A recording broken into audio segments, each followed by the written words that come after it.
Live from Chicago, this is Fox 32 News at noon. Next at noon, a bar owner killed during an attempted robbery. What we have learned from officials. A trial over a botched raid in Chicago is now underway. We have a live report on the latest from the courthouse. Good afternoon, everyone. Thanks for joining us today. I'm Sylvia Perez. And I'm Natalie Bomke, and we want to take you right outside here. And hopefully you're all bundled up as we head outside, because it is a cold one out there again, Sylvia. Snow on the lake. What's going on out there today, Caitlin? It's so blue from that live shot. It's stunning. Temperatures are going to be similar to where we were yesterday. We're pushing to the upper 20s, some of us tagging 30 today. But behind me, you can see satellite radar, a drying trend since this morning. We had a touch of light snow in the very southernmost part of Chicagoland earlier this morning, but right now, all of us are dry. Let's take a closer look. We have clearing in Chicago, points west, O'Hare, DeKalb, Aurora. It's beautiful for you. Still a few clouds holding on in portions of LaPorte. I can see a few clouds there in Porter and Lake County in northwest Indiana. But overall, it's going to be a quiet afternoon as those temperatures push to, as mentioned, upper 20s and low 30s. Some of us, though, right now are still in the low 20s, like in McHenry County, Woodstock. It's only 23 degrees outside for you. 24 in Waukegan, 26 at O'Hare, 27 at the lakefront, and 30 from Gary to Chicago Heights and Kankakee. Here's your 3-day forecast. Temperatures are going to be hovering similar to today over the next few days, but we could be cracking back into the 30s on Thursday. The chance for rounds of snow expected even as soon as tonight and tomorrow. We could see some snow in the area. I'll time it out for you coming up. Thank you for that, Caitlin. Opening statements are happening right now over a botched raid in Chicago. Saquon is live outside the courtroom with the very latest. And say, what have you learned in the past hour? Yeah, guys, opening statements started at around 9 o'clock this morning. They actually just wrapped up and now have moved on to witness testimony. I can tell you we have obviously heard from both sides at this point, from the plaintiff being Ebony Tate's family, and of course the city of Chicago, who is named in this lawsuit, as well as the individual police officers. And really what they talked about were just some extra details that provided a little more context into each side's point of view. We are hearing from the Ebony Tate's family that a lot of these men, and what they're arguing is that, you know, these men showed up in masks with weapons. And of course, the attorney has been saying that they have been very scared. And they're talking a lot about the trauma that they've endured since this botched raid happened in 2018. We are also learning that these weren't just your Chicago police officers that are out in these districts. These are specialized and trained officers who are with the SWAT team. And so it was interesting to kind of hear from both sides as to, you know, of course, these officers are, you know, the most advanced that they can be. They didn't have body cameras at the time, and the defense has been saying that they didn't have body cameras because in 2018, those body cameras were still being phased into the Chicago Police Department. So those are just some context clues and just some details that might give us a better idea as to what each sides may talk about in their witness testimonies today. So a lot has been made about whether or not former Mayor Rahm Emanuel was going to testify. It was decided last week he would not. His name has come up repeatedly. Talk about why he was being initially called to testify and what happened. Yeah, so the former mayor comes into play because in 2015, so a few years before this raid happened, he had publicly acknowledged a code of silence. And basically, just to sum it up for you, a code of silence, as he has referred to, is just basically an informal agreement with your colleagues, not really holding other colleagues accountable for something bad that may happen. So he has come out publicly and said that that is a widespread practice that's been happening within the Chicago Police Department for years. And it was interesting to hear from, you know, the Tate family as well and their attorney, because they were saying the city didn't necessarily do anything to fix that problem. Of course, you have the defense, who is saying they've actually kind of toughened the training a little bit since 2017. So, you know, that is all going to play out in the courtroom today, and we'll see. As you know, the former mayor did not have to testify. That decision was reversed. So we will have to wait and see what kind of evidence is presented in that courtroom today. Say, take us back to that day in 2018 when this all unfolded. What information did police have at the time, and what was this like for the family?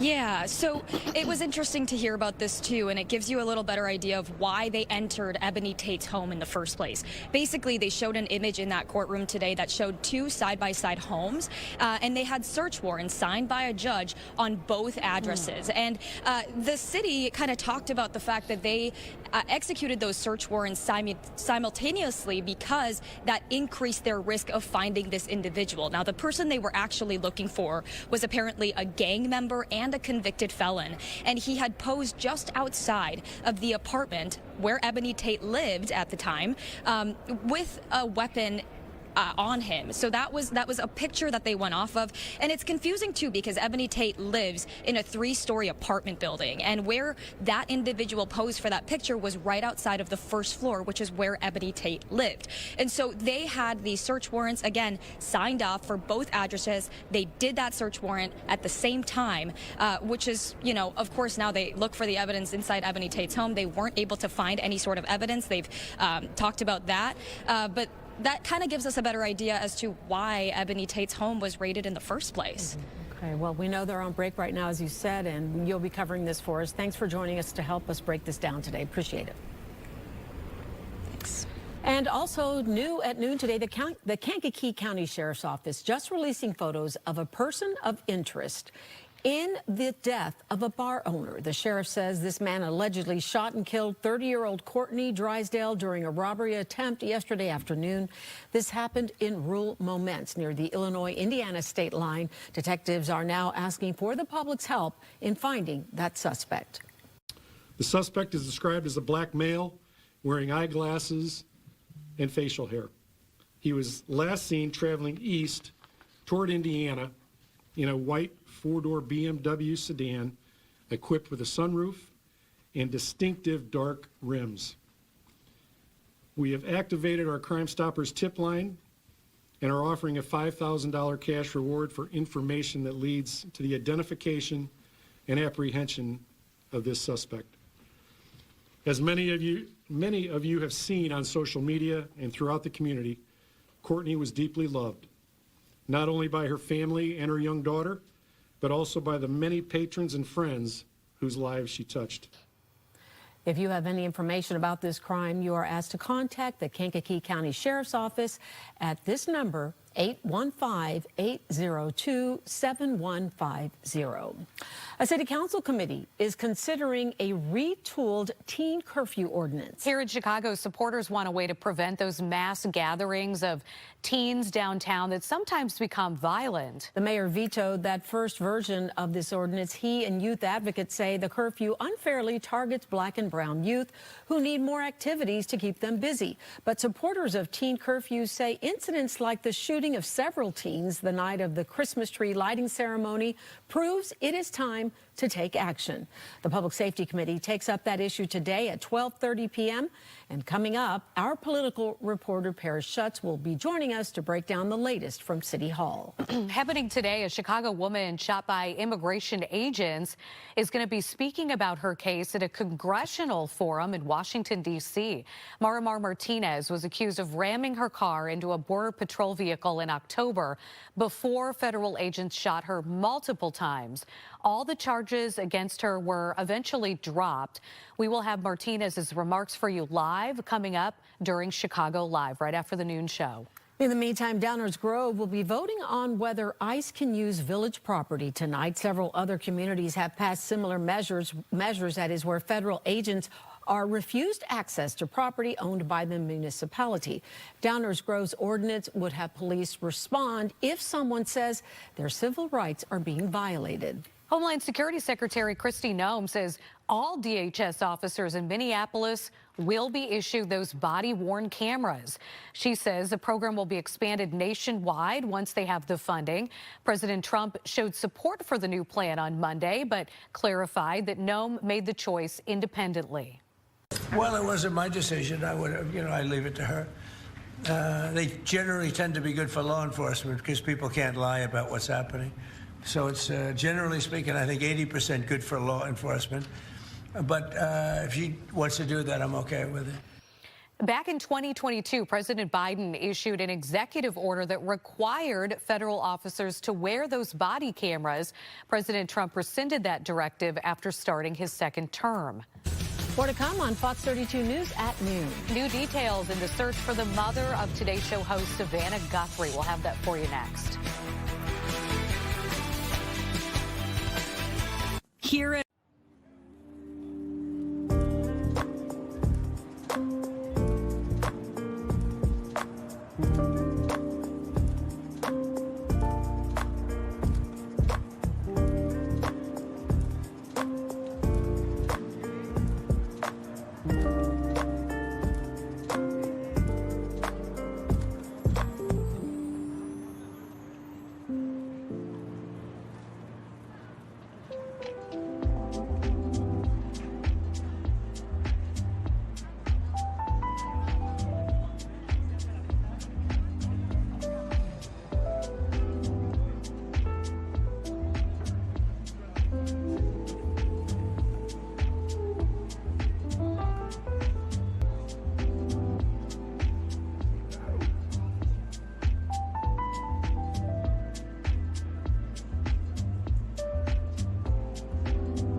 New details in the search for the 84-year-old mother of Today Show host Savannah Guthrie near Tucson, Arizona. Ahead of a press conference this afternoon, authorities are now saying they discovered blood drops and a trail, that is, of evidence. Rebecca Castor has the latest. Investigators say it's a race against time to find Nancy Guthrie.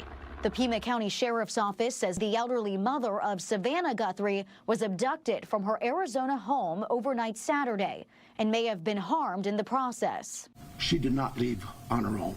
We know that. There were circumstances on scene that we believe are suspicious in nature, I think is the best way to put it. While the Sheriff's Office is staying tight-lipped about the crime scene, the LA Times reports investigators found blood inside the home and signs of forced entry. The sheriff did note that Guthrie's wallet and phone were left behind, as well as vital medication.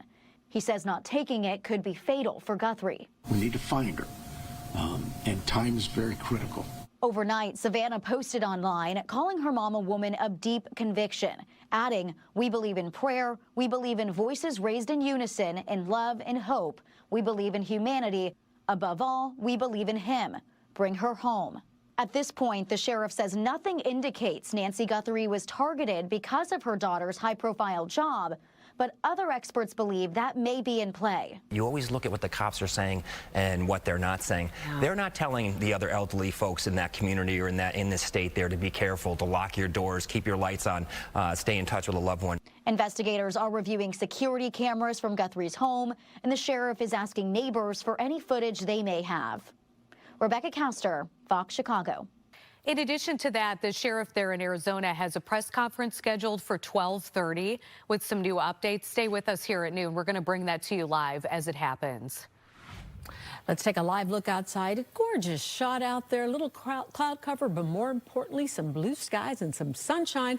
What are we going to be seeing more of today, Caitlin? More clouds, unfortunately. I know the clouds that we're looking at are out over Lake Michigan now, but if you look at the satellite and radar loop, which you're going to take a peek at, you can see clouds are headed south. So we may see a slight uptick in cloud cover here. But right now it's beautiful. From the lakefront to O'Hare, Aurora, DeKalb, it's clear. Here's that cloud cover that I was just talking about, and you can see the direction it's headed. Southern locations like LaSalle County, Grundy, Kankakee, and in northwest Indiana, you already have quite a few clouds out there, but it has been a lovely first half of the day. Taking a look at the temperatures, we're seeing a range of the 20s and 30s. It's 27 degrees at the lakefront, 26 at O'Hare, so a little cooler the further northwest you go. 24 in Waukegan and Woodstock right now, as well as DeKalb. Northwest Indiana, I'm seeing a few 30s sprinkled in there.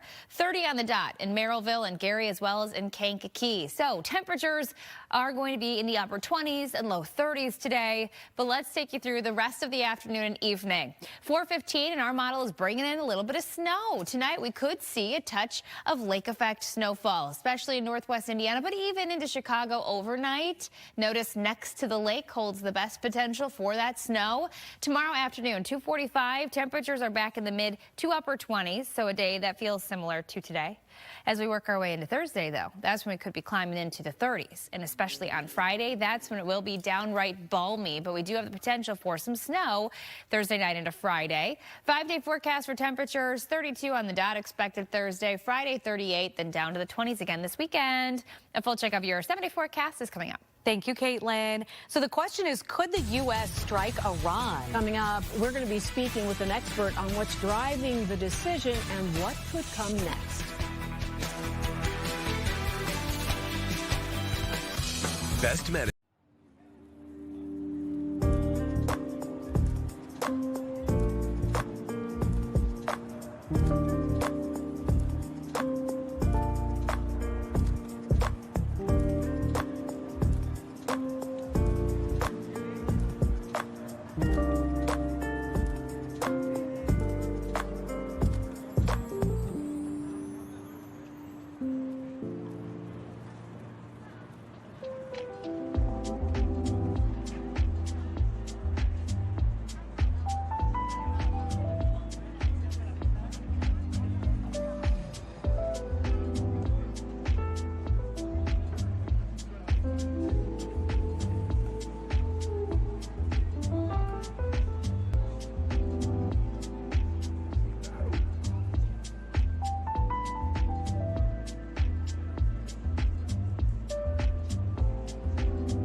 Welcome back. The Iranian president has given his approval for talks with the U.S. in Turkey this week, but he is also warning the U.S. and the Trump administration no more threats. Joining us now is foreign policy expert Harley Lipman to discuss this at greater length. Thanks for joining us this afternoon.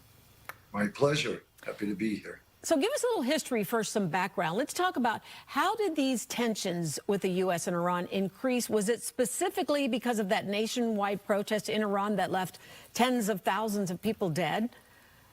Well, certainly that was the immediate catalyst. What Iran did to peaceful citizens was slaughter them. It's never been on this scale. There's been 6 other uprisings in Iran where you'd have maybe a few hundred killed.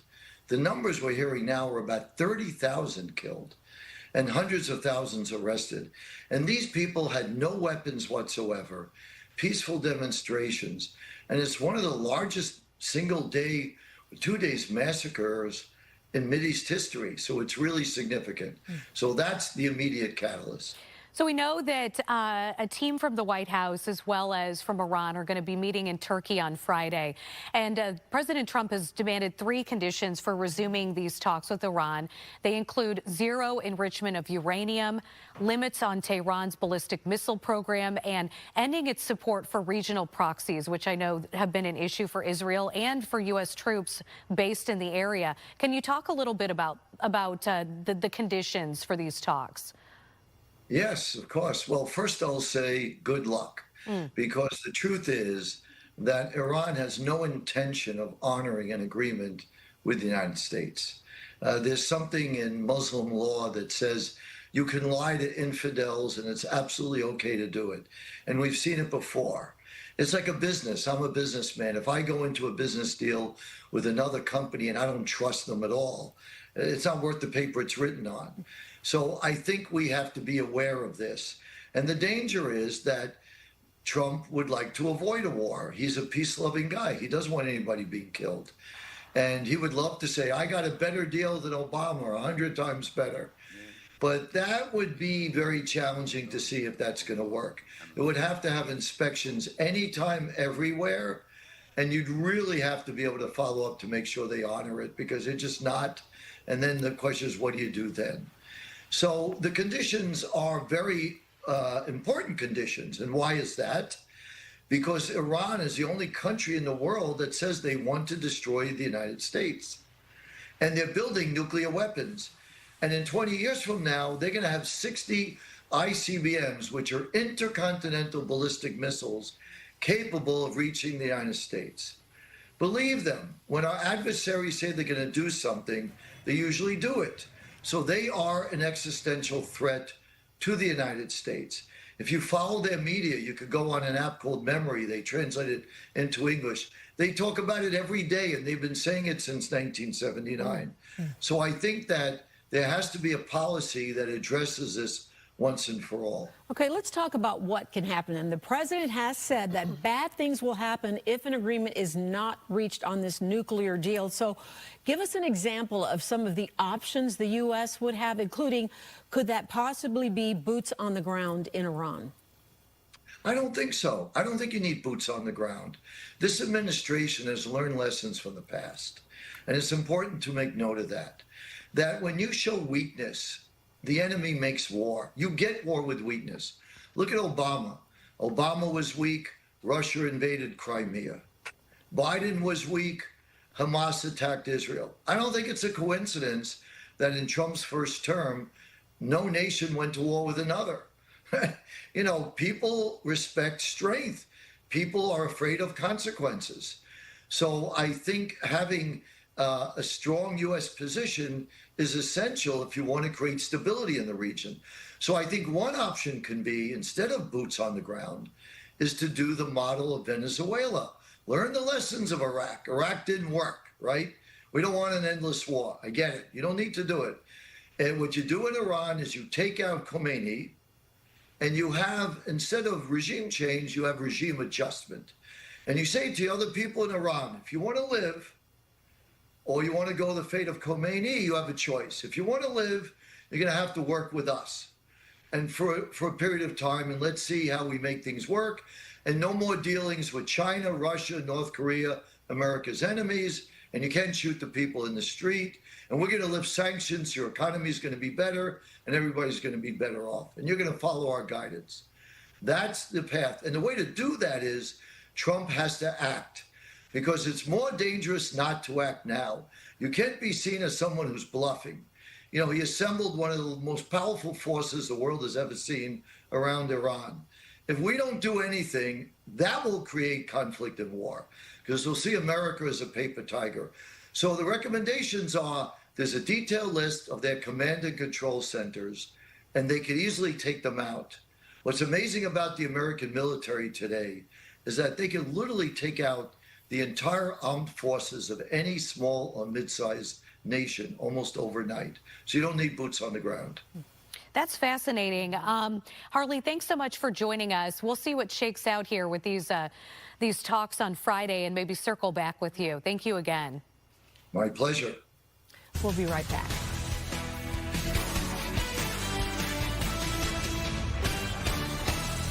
Fox 32 News.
Welcome back, 1227, as we take a live look outside on this. Let's see, it's Tuesday, right? That's I have to right. get my day straight. I'm glad I'm not the only one going crazy. A little Yes. cloud cover, a little sunshine. What can you expect? Caitlin.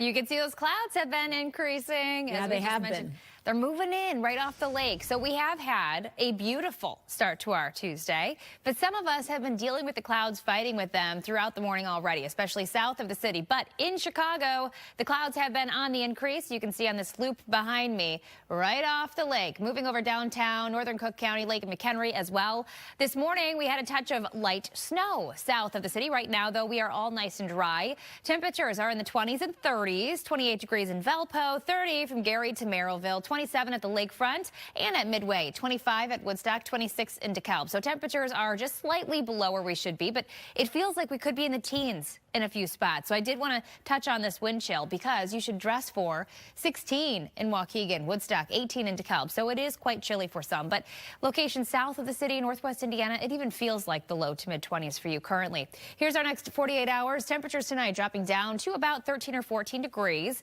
as we head into tomorrow. And then tomorrow we're going to have clearing skies, sunshine in the afternoon, temperatures back to the upper 20s before the clouds build as we head on into your Thursday when the 30s could be here. But let's talk talk about snowfall because we do have the chance for some lake effect snow. Closer you get to the lake, the better opportunity you will have to see the snowflakes. This is even this afternoon, 3:30 showing a touch of snow. Now, most of us are going to stay dry as we head into tonight. Better opportunity to see a touch of light snow. That lake effect continuing to be possible even in northwest Indiana through the day. But again, most of us are going to be dry tonight and tomorrow in Chicagoland. Looking at the sky cover, I mentioned the clouds building for Thursday, and that's the day when we are going to be pushing back into the 30s. 7-day forecast does show right at freezing Thursday. Chance for snow back Thursday night into early Friday. Friday's high 38. Finally, we get to start to melt the snow that's out there. And then temperatures this weekend will be a little bit cooler. 27 degrees expected Saturday, Sunday right around 30. And then we start off next week with around 32. So temperatures are looking to be warmer to begin next week at least. But in the meantime, today, temperatures, as mentioned, a good mix, upper 20s, low 30s. And that's going to be the case over the next couple of days. Back to you. All right. Thanks, Caitlin. A missing case is gaining national attention.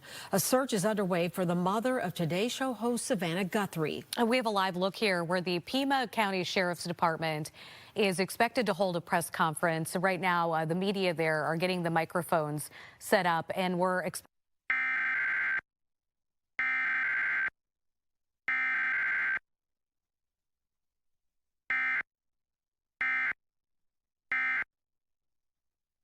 and police are also saying that she didn't leave on her own accord. Yeah, in fact, they're saying that they believe it was a kidnapping. So we're still waiting to hear more information. I think a lot of people initially were thinking that maybe because of her age, it had something to do with possible dementia. They made it clear yesterday that was not the case.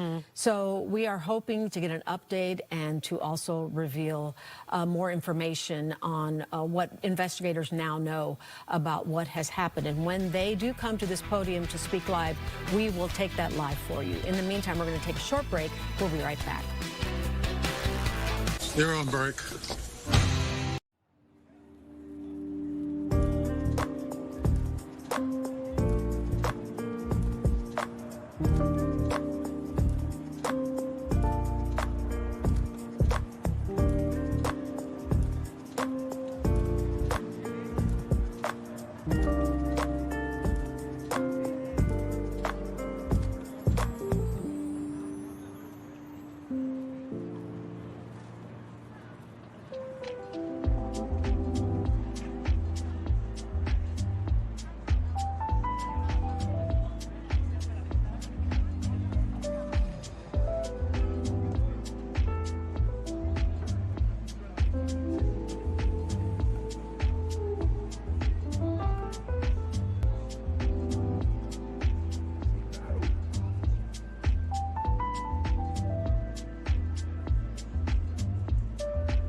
Welcome back. It's 12:34. The Chicago woman shot several times by federal immigration agents has her day in Washington, D.C. This is happening as local Democratic leaders are calling on prosecutors to do more. Political correspondent Paris Schutz joins us now at the desk here to break this down. So we're talking about Marimar Martinez. Last year, federal agents claimed that she rammed them with her vehicle, and they shot her several times. They shot her several times, and she's on Capitol Hill right now, and she's going to give testimony about this today in front of Democratic lawmakers. And basically, this comes a day before a judge is going to decide whether to release some of the evidence. You know, remember, she was charged as a, quote, domestic terrorist. The DOJ dropped the charges. They just didn't have a case. A lot of the evidence did not support the claims that DHS had been making. So what the judge might release tomorrow are the buddy cam footage of the agents, including the one that potentially rammed into her, as well as text messages of the agent that we know from the case. This evidence came out. One of the agents was texting, you know, FAFO, screw around and find out, basically, seeming to take glee in the fact that they had shot her. And there's a new interview with her in the Sun-Times this morning talking about how she had to drive to this car dealership, and she was about to pass out. She knew she was going to make it to the hospital, and they had to take her to the hospital, and thankfully she survived. So she's going to tell her story, and it's part of this broader effort to bring more accountability from Democrats on the Hill to DHS in this funding fight.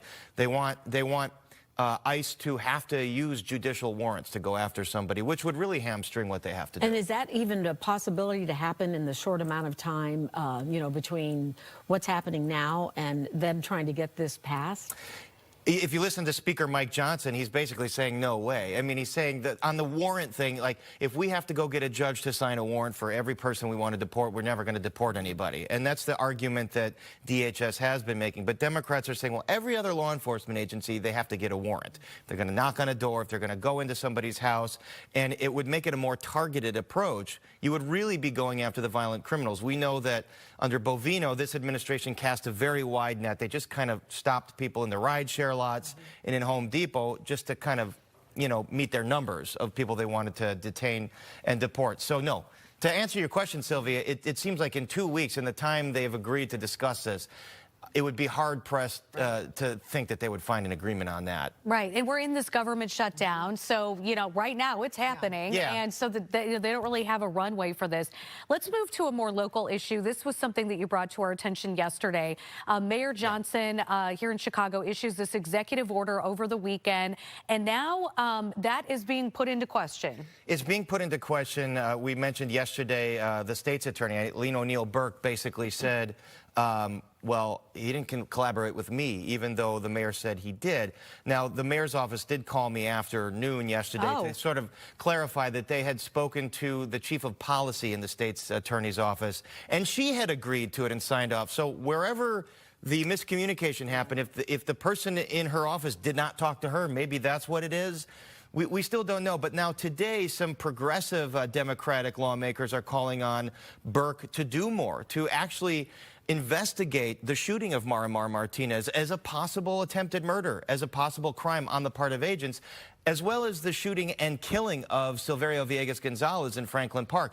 They want her to investigate that. And so far, she has, to our knowledge, stayed away from investigating any kind of federal agents. So these are some of the more progressive and Latino lawmakers saying, you know, this is what we were talking about yesterday, Natalie, like, where is, for people that want more, I don't know, recourse for what agents have done, or some more checks and balance, this would be the way. This, the local prosecutor, you know, weighing in. But so far, she hasn't said anything. She has not said anything about this, and she's reviewing the executive order. Okay, so you've been busy at City Hall with a lot of these things, but the one that we keep talking about that's making news is these teen curfews. Right. So where are we with that, and is that coming any closer to actually, you know, going to? They're going to consider it once again today, and then what's the problem? The problem is the mayor opposes it. This is to instill a time and place curfew to prevent teen gatherings from getting out of hand.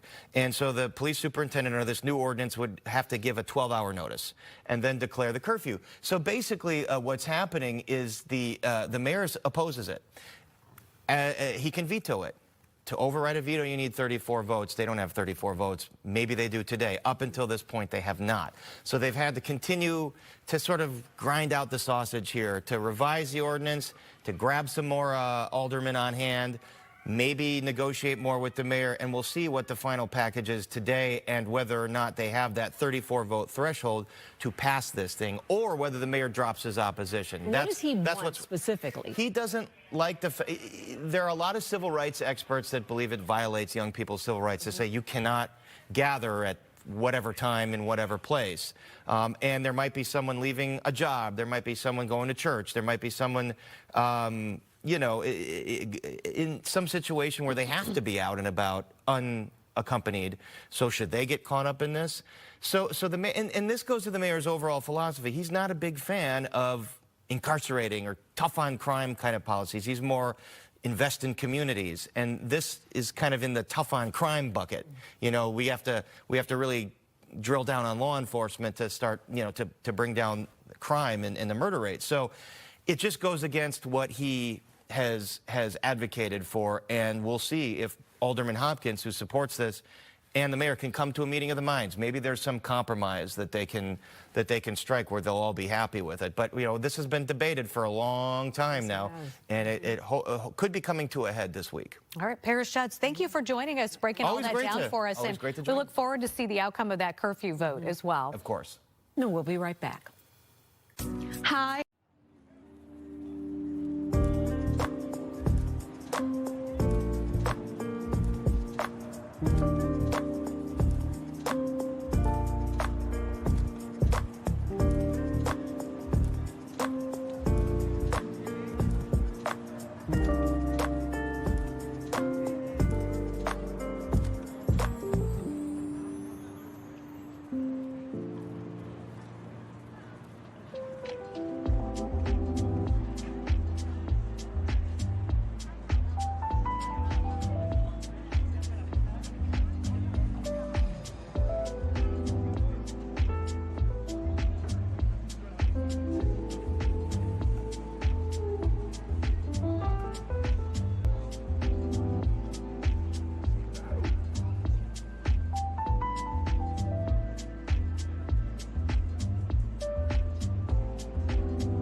Welcome back to Fox 32 News at noon. We wanted to let you know that we are still following this upcoming press conference by the Pima County Sheriff's Department in Arizona.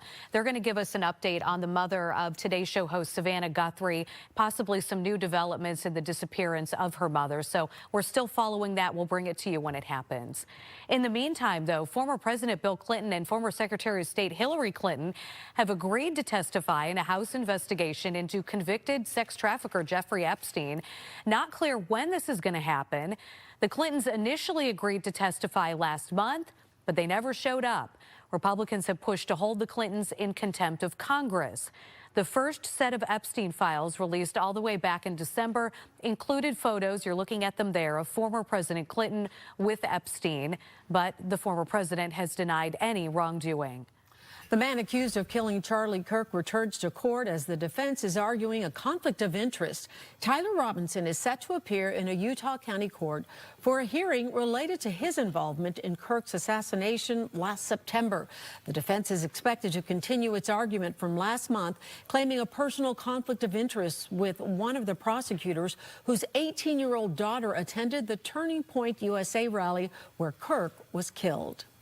And the midterms right around the corner, and President Trump says he wants to nationalize elections. On Monday, the president suggested letting the feds run the upcoming midterm elections, saying in part we should take over the voting in at least 15 places, adding the Republicans ought to nationalize the voting. Democrats claim that's part of an ongoing power grab by the White House. Very worrisome about what their intentions are in the next election. This administration coordinates everything we do as a group, and so I think her presence shouldn't be, there shouldn't be question. The Justice Department is asking a number of Democratic-led states to turn over their voter rolls to create a national voter file. We want to go back to that press conference in Pima County, Arizona. Let's listen in. For you to understand is we have a lot of work in front of us. We have a job to do, and we have someone's life who is in jeopardy. And so job number one is we got to find her, and we got to work hard to do that. I understand there's great attention on this, and rightfully so, and I appreciate it, and I thank you for it, because it has generated a lot of leads for us. And so we're tracking those leads, and we're doing things with evidence that you would expect us to be doing.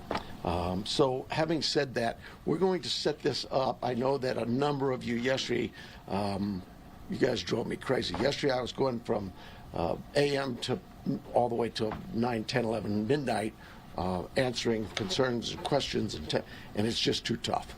And it's not fair to the case. So what I'm going to tell you is today we're going to do this similar to what we're doing right now. Here we'll take questions. It's not really my briefing, it's your briefing. You'll be able to ask us some questions. We'll probably shut you off after a while because I just can't be here all day. We have work to do. But we'll take some questions, and then in a couple of days, unless something breaks, we'll do this every couple of days. So, and we'll set up with you through our PIO teams to give you anything that comes up that might change, but clearly they will notify you on these, what I call media briefings. So with that, I'm going to ask John to come up. If you've got a statement to say, John, and then we'll take some questions and we'll get back to work.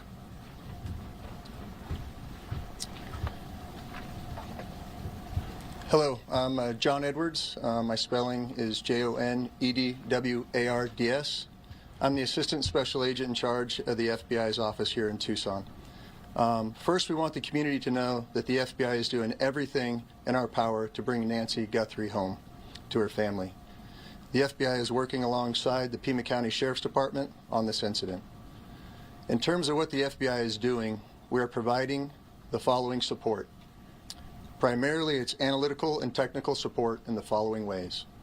We're downloading and analyzing cell phones, obtaining cell tower information, conducting interviews, and providing any and all investigative support that the Sheriff's Department needs. We're looking at this from every angle, but we need your help.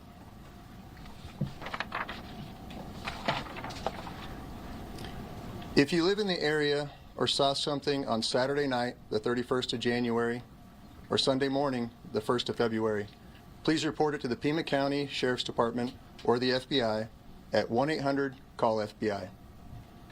Every lead and tip is important. We are aggressively pursuing and looking into every single one. Again, please help us bring Nancy Guthrie home. Thank you.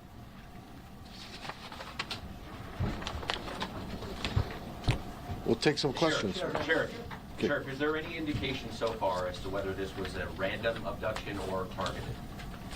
It's like I said earlier, you know, we're looking at all the leads, and we don't know. We're going to assume both sides of that. We'll look at both sides of that. Do you have any idea what Nancy Guthrie was wearing, or the type of car that she might have left from, or any identifiable information that the public could use to help with those tips? We do not.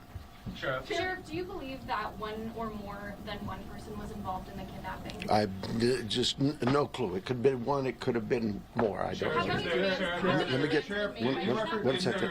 Is there any indication that Nancy Guthrie is still alive? We know the medication played a critical role here. It's been 48 hours. She needs it every single day. Are you looking for someone that is still alive? We hope we are. We hope we are. Sheriff said earlier that you don't believe there's a wider threat to the public. If you're not sure if it's targeted, why do you believe there's no wider threat to the public? Well, we have crime in Tucson all the time, right? Like any city. And so when you say a threat to the public, is there somebody out there who's kidnapping elderly people in the middle of the night every night? We've not heard that. We don't believe that's the case. We do believe that Nancy was taken from her home against her will, and that's where we're at. Sheriff, when you reference violence at the site, can you elaborate on that? And also, was there a sign of forced entry, any valuables taken, any bank or ATM cards used after her disappearance? We're not getting into that. What I'd tell you is, like any crime scene, we processed this crime scene. We gathered all the evidence we could, to include looking for what? Fingerprints, DNA, camera images, everything you can imagine. And we gathered that out. Those things have been submitted forward to labs, to technological companies to help us.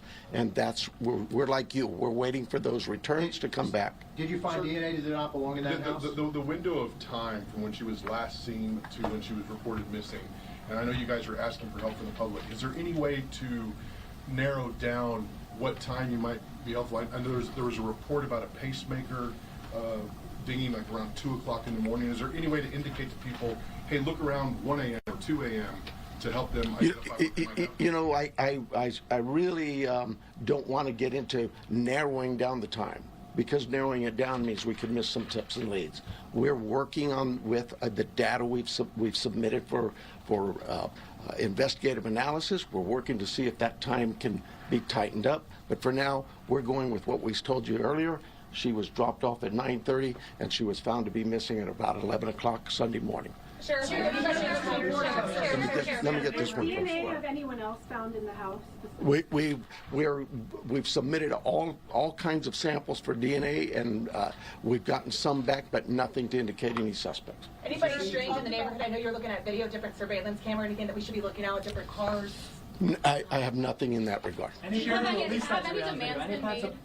So we have been listening to a live news conference with the Pima County Sheriff and also the FBI in Arizona regarding the abduction and kidnapping of Savannah Guthrie's mother, the Today Show anchor. And what we know today is that they are now saying, in fact, that she was abducted. They are not saying if she was targeted or if this is random. It sounds like they're still trying to keep a lot of information close to their chest right now. At the same time, it didn't sound like that they knew a lot more and that they were ready to reveal anything new. What we have heard is that it was a crime scene. She disappeared. There has been some blood found in the home, and that they are doing DNA analyzation, and that's about all they're telling media right now. And other than they hope she's still alive. Yes, I know that's a big question, right? We were hoping to learn more. As you said, from this press conference, we thought maybe we'd get some type of meaningful update, but it doesn't look like there have been any additional ones. So we'll continue to keep you posted on that story, and we will be right back. Fox Chicago, honoring Black history.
Jake is going to join us now with some of the top entertainment headlines that are trending this morning. We're starting with some big changes to the daytime talk show lineup. Yeah, really big changes. So after 4 seasons, daytime talk show host Sherri Shepherd is signing off from her show. The company Debmar Mercury praised Shepherd and the show's creative momentum, saying the decision reflects changes in daytime TV, not the program's success. Now, production will continue through the fall, and Shepherd's show will air its final episodes. Sherri has won 2 NAACP Image Awards and earned 6 Daytime Emmy nominations.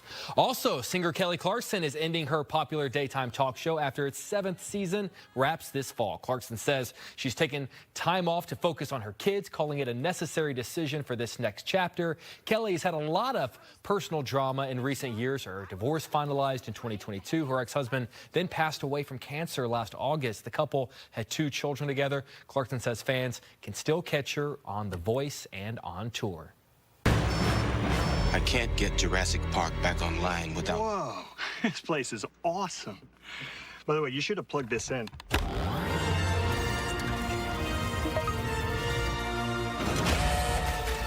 I think we're back in business. Guys, that could have been bad. So we're good. Well, this is going to be a lovely weekend. A new Super Bowl commercial shows what could have happened inside Jurassic Park if the internet was better. Jurassic Park original actors Sam Neill, Laura Dern, Jeff Goldblum reunite for the commercial. Shows the world of Jurassic Park as a more happy place with a Wi-Fi connection. You love that commercial. I do love that commercial. We'll be right back. Got 2 minutes? That's all you need to say.